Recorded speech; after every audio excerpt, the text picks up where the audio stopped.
السلام عليكم مشاهدي الكرام، كي دايرين؟ لاباس عليكم؟ كنتمنى انني نلقاكم بخير وعلى خير ودائما في صحه جيده. اليوم غادي نحضر معكم واحد السمكه في الفرن بالخضر اللي كتجي فنه وغزاله وصحيه 100%. وبغيت نشكركم على التعاليق الزوينه والغزاله ديالكم اللي كتفرحني بالتاكيد، كنقول لكم شكرا بزاف.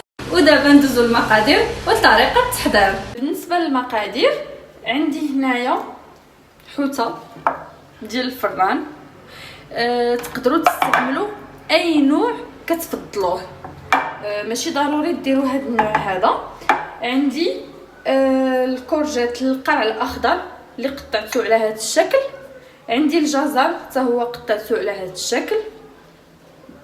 بطاطا قطعتها دوائر. مطيشه حتى هي دوائر. وعندي دوائر ديال الحامض. القزبور والمعدنوس مقطعين على هذا الشكل. ديروا كميه تكون زايده، عندي هنايا تقريبا شي 5 المعالق كبار. عندي الفلفل الاخضر قطعته دوائر. هاد الطوماط سوريس هادي هاد المطيشه الصغيره عندي منها، هذه اختياريه تقدروا ما ديروهاش. واي حاجه في هذا الخضر ما كتاكلوهاش ولا ما متوفراش لا مشكله ما ديروهاش. بالنسبه للتوابل،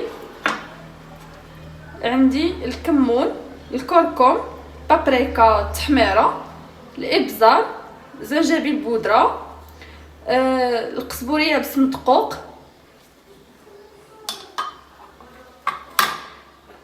عندي وريقات ديال سيدنا موسى، واحد الدويمه ديال الحوت الا كاينه كتعطي واحد المذاق رائع للسمك. وعندي الثوم،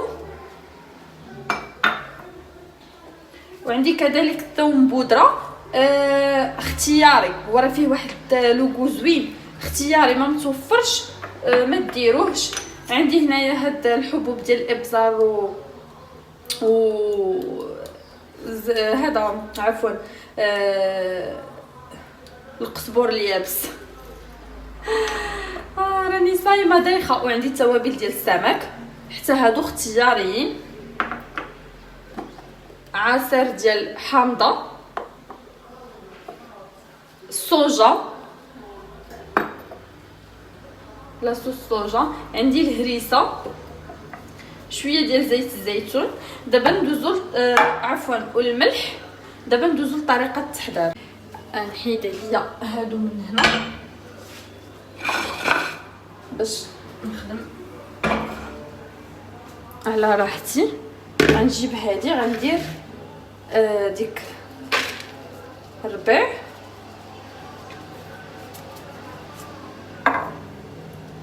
غادي نحك هاد الثومات هادو. الثومه والحامض كيتواسى المذاق ديالهم بزاف مع السمك.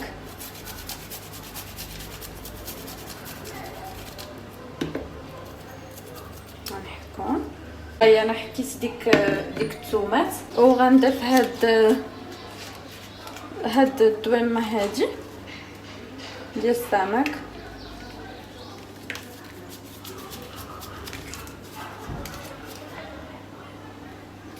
ندير شويه من هاد التوابل ديال السمك.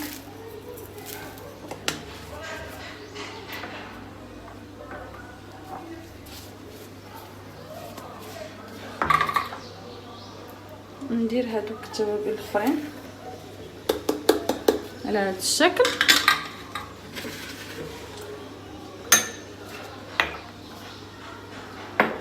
الملح ردوا معاه البال لان عندنا لاصوص الصوجا مالحه، الهريسه مالحه، وديك الدويمه اللي درنا حتى هي كتكون مالحه، فديروا شويه وصافي. وغندير شويه ديال بودره الثوم، ديك الحبيبات اللي قلت لكم القليل فقط صافي بركه. نديروا لاصوص الصوجا. انا عندي هنايا ثقيله فما غاديش نكثر منها. الا كانت خفيفه ديروا شويه اكثر من هادشي اللي درت انا.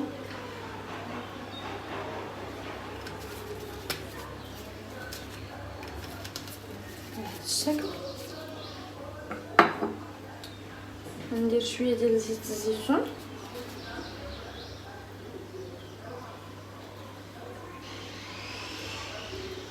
هكا، ديك العسل ديال الحامضه،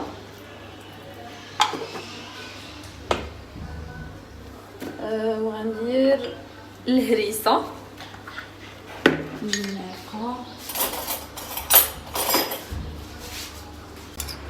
هكا.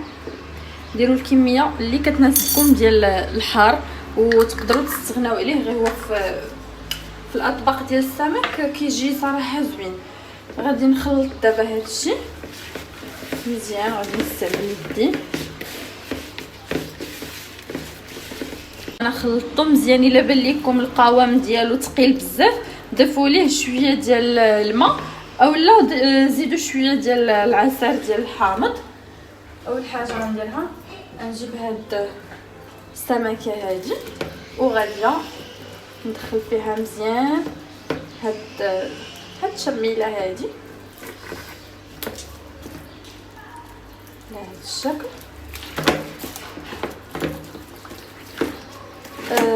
انا راني درت فلحتها من هنايا بالموس، درت ليها هاد التقطعات هادو باش تشرب مزيان هاد الشرموله.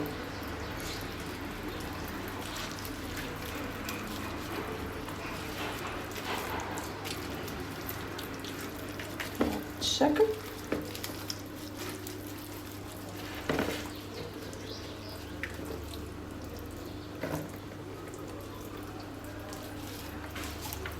صافي. هنايا انا دخلت ليها مزيان ديك التشميله، وغادي ندوز باش نشرمل الخضره حتى هي.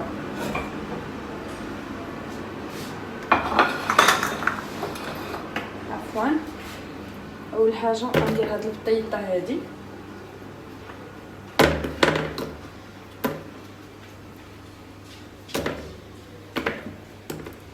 بهذا الشكل، ندير كذلك هاد الجزر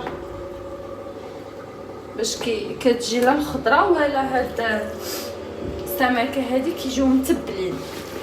وغاديه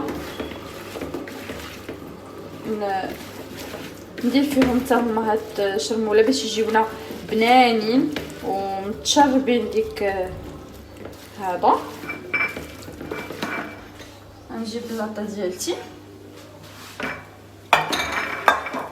على هذا الشكل، وغندير ليها واحد شويه ديال زيت الزيتون هكذا،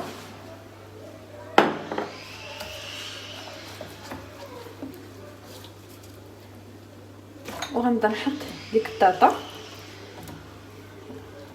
على هذا الشكل كقاعده. انا غادي نكمل التستاف ديال الخضر. غنحيد هاد البطاطا والجزر اللي درت هنايا اللي تبلتهم بهاد سميتو، وغندير عاوتاني مطيشه وديك القرع الاخضر غادي نستفهم ونرجع باش نكمل معاكم.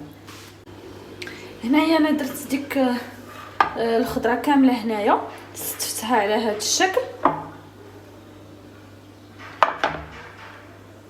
غادي نضيف عليها دابا ديك السمكه على هذا الشكل. غنجيب ديك الوريقات ديال سيدنا موسى وغنديرهم هكذا، ندير وحيده في الوسط باش تعطي واحد لوكو زوين، والباقي غنديروهم على الخضر هكذا. هذيك الخضره على هذا الشكل. نجيب ديك طريفات ديال الحامض وغنديرهم بحال ما هكا.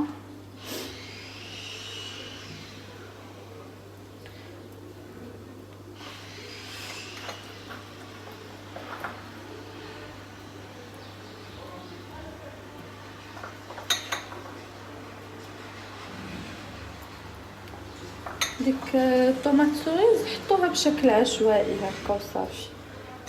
غنجيب ديك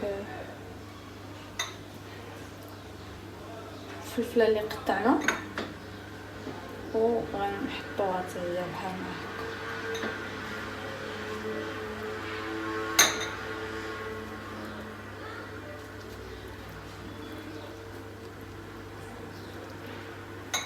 على هذا الشكل.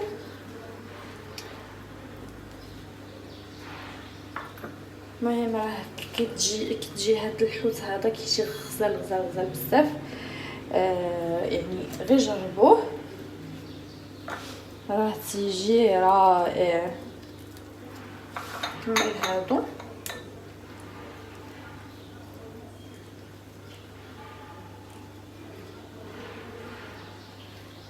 على هاد الشكل. هانتو هكذا كتجي. غادي نغطيها دابا، انا بغيتها للفطور ان شاء الله. غنغطيها دابا تقريبا الجوج، غنغطيها بابي الومنيوم واحد 4 ديال السوايع ان شاء الله، وغادي ندخلها للفرن على درجه 180. وإلا كان الفرن هذاك ديال البوطه العادي ديروا عافيه مهيله، خليوه يطيب على المهل ديالو. ما غنضيف ليها لا ما لا حتى شي حاجه. ديك الخضيره وهي كيطلقوا هذا الماء ديالهم كيطيب فيه، غادي تدخلوه للفران بابي الومنيوم. دوز واحد نص ساعه وحيدوا بابي الومنيوم نص ساعه، ساعه الا ربع. حيدوا بابي الومنيوم وخليوها هكاك باش مع كيطلق ديك الماء باش يتشربوا، وغادي تحيدوه من الفران. المهم ملي غادي يطيب ان شاء الله غادي نرجع باش نوريكم الشكل النهائي. وهذا الشكل النهائي ديال الحوته اللي درنا في الفران بالخضر. هذا الشكل النهائي ديالها كتجي بنينه بزاف، وديك الخضره كتجي شاربه ديك العطريه، وهذا ديال الحوت كتجي رائعه وصحيه. كنتمنى انها تنال الاعجاب ديالكم وتجربوها. مع السلامه، الى فيديو اخر ان شاء الله.